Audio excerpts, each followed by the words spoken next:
Doctor ortho Ayurvedic oil और capsule, अब दर्द भी घुटने टेकेगा। जयपुर करेगा ब्रिक्स वित्त मंत्रियों की मेजबानी। ब्रिक्स देशों के वित्त मंत्री और केंद्रीय बैंक गवर्नर बैठक 4 और 5 मार्च को जयपुर पहुंचेंगे ब्रिक्स देश प्रतिनिधि।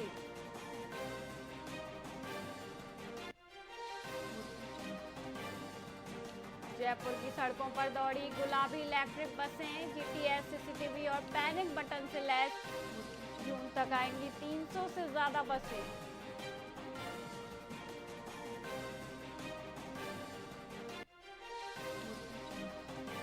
अजमेर में स्कूल का नाम बदलने पर विवाद। राजकीय मोइनिया इस्लामिया स्कूल नाम परिवर्तन का विरोध।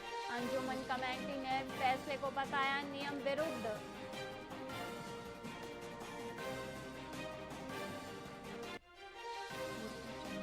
उदयपुर में विजय देवरकोंडा और रश्मिका मंदाना ने रचाई शादी।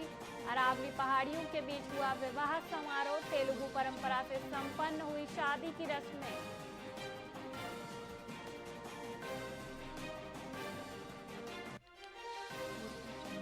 राजस्थान में पारा 36 डिग्री पहुंचा। तापमान सामान्य से ऊपर। अगले एक सप्ताह साफ रहेगा मौसम।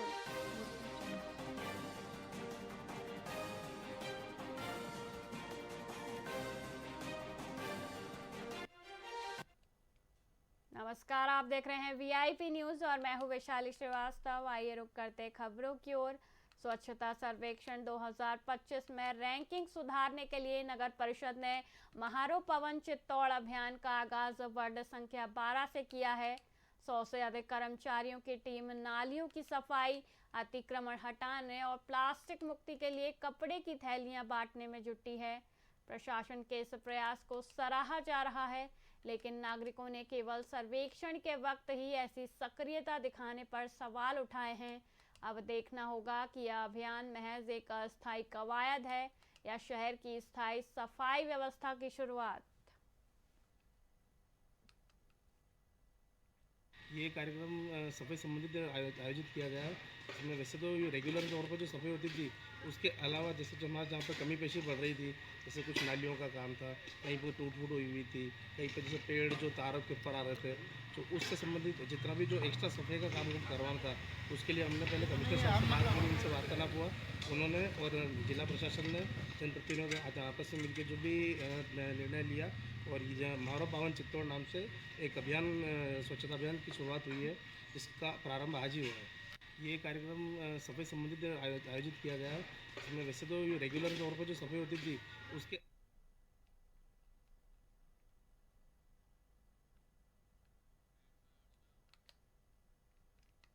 आगामी 28 फरवरी को अजमेर में होने वाली प्रधानमंत्री नरेंद्र मोदी की विशाल जनसभा की तैयारी हेतु लाडनू के कर्णी निवास में भाजपा कार्यकर्ताओं की महत्वपूर्ण बैठक संपन्न हुई। भाजपा नेता कर्णी सिंह ने कार्यकर्ताओं का आह्वान करते हुए कहा कि यह रैली संगठन की शक्ति और जन समर्थन का विराट प्रदर्शन होगी। बैठक में बूथ स्तर पर जनसंपर्क, परिवहन व्यवस्था और सोशल मीडिया प्रचार के लिए जिम्मेदारियां सौंपी गईं। सभी पदाधिकारियों और प्रवासियों ने एक स्वर में रैली में रिकॉर्ड संख्या में भीड़ जुटाने का संकल्प लिया।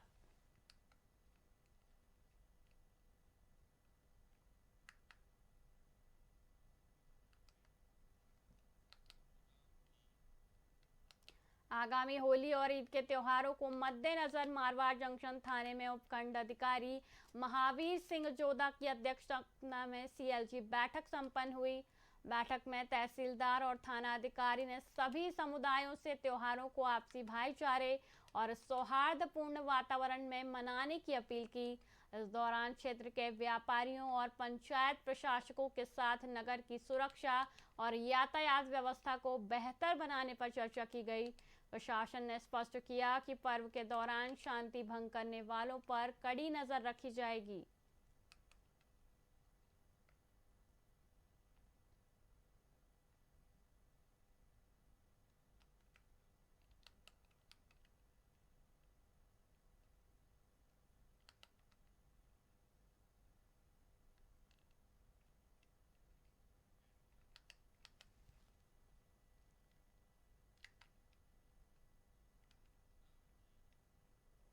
बीकानेर में वीर सावरकर की पुण्यतिथि पर आयोजित कार्यक्रम में केंद्रीय कानून मंत्री अर्जुन राम मेघवाल ने उनकी प्रतिमा का अनावरण किया।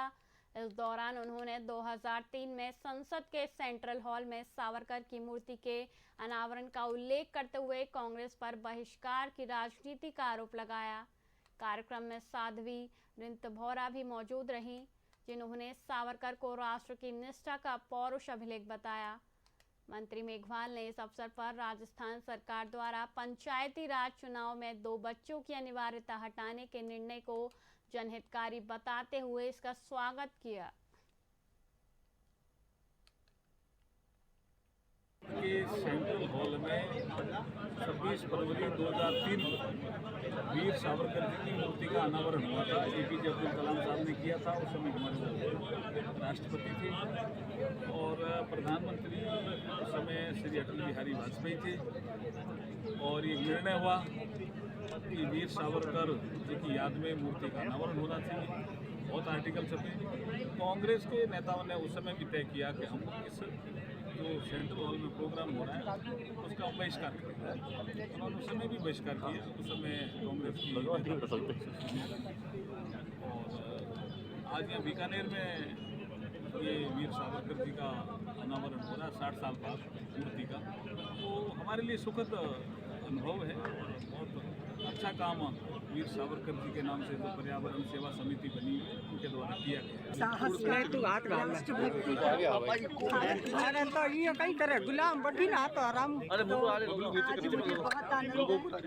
देश सदैव सावरकर को हृदय में रखता है। चिरंजीवी है, कालजयी है, समुद्र के उताल तरंगों में पौरुष का अभिलेख नीचे कौन ने कर रहे थे थाना मैं कर तू ऊपर बते के साथ ओ आइए ने दोबारा क्यों तू यातनाएं झेली, फिर भी अपने राष्ट्र की निष्ठा को कहीं टूटने नहीं दिया। वो हमारे प्रेरणा पुंज हैं, प्रेरणा पुरुष हैं। अरे वो फिर आया यार।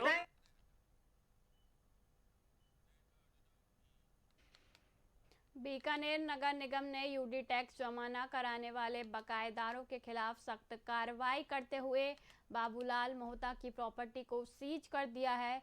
उपायुक्त यशपाल आहूजा ने बताया कि संबंधित पक्ष का सेटलमेंट चेक बाउंस होने और अंतिम नोटिस की अवधि बीतने के बाद नियमानुसार यह कार्रवाई की गई। शहर में बकाया टैक्स वसूली का यह अभियान लगातार जारी है और निगम ने सभी प्रॉपर्टी मालिकों से समय पर भुगतान की अपील की है। लापरवाही बरतने वालों की संपत्तियों को कुर्क और सीज करने की प्रक्रिया आगे भी जारी रहेगी।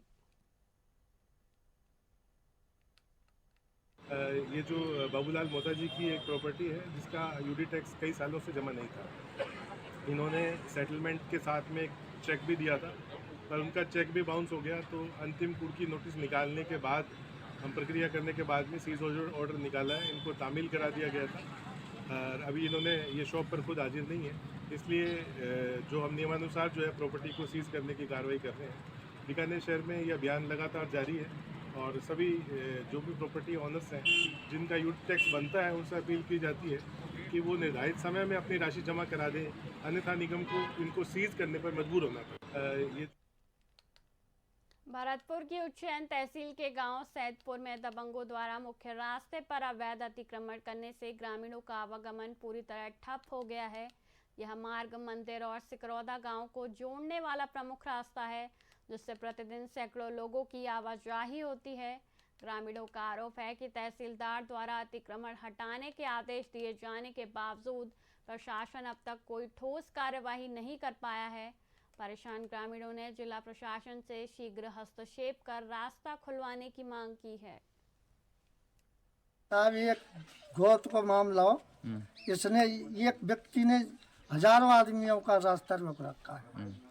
इसलिए साहब हमको प्रशासन से ये कहना है कि हमारा रास्ता खुलवाया जाए। 100 साल पुराना रास्ता हमारा, हमारे पुरखा तो यहाँ निकलते और हम भी निकलते यहाँ के, अब भी निकल रहे हैं हम यहाँ के। लेकिन ये आगे एक दूसरी पार्टी वाले ने रास्ता को बंद कर दिया, ब्लॉक कर दिया है, हमें निकल नहीं दे रहा है। पत्थर डाल दिए रास्ते में उसने। पूरे गांव का रास्ता है, मुख्य रास्ता है। पूर्वज कह रहे हैं तब से हमारा रास्ता हम निकल रहे थे, अब हमारे बच्चे निकल रहे हैं और हम भी निकल रहे हैं। अब ये लास्ट 15-20 दिन से रास्ता, लास्ट 1 महीना हो गया तब से रास्ता को बंद कर दिया, पत्थर डाल दें, दीवार भी लगा दी। दीवार तो प्रशासन ने तोड़वा दी, लेकिन फिर भी वो दादागिरी लठ के बल से वो कहते हैं यहाँ से कि कोई निकाल के दिखाए, हम उसकी पाम तोड़ दें, उसके दम निकाल दें, ये कर दें वो कर दें।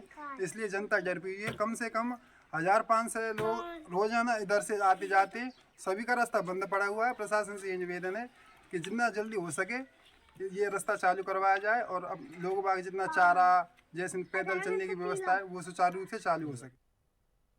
फिलहाल के लिए इतना ही, मुझे दीजिए इजाजत। देखते रहिए VIP न्यूज़। नमस्कार।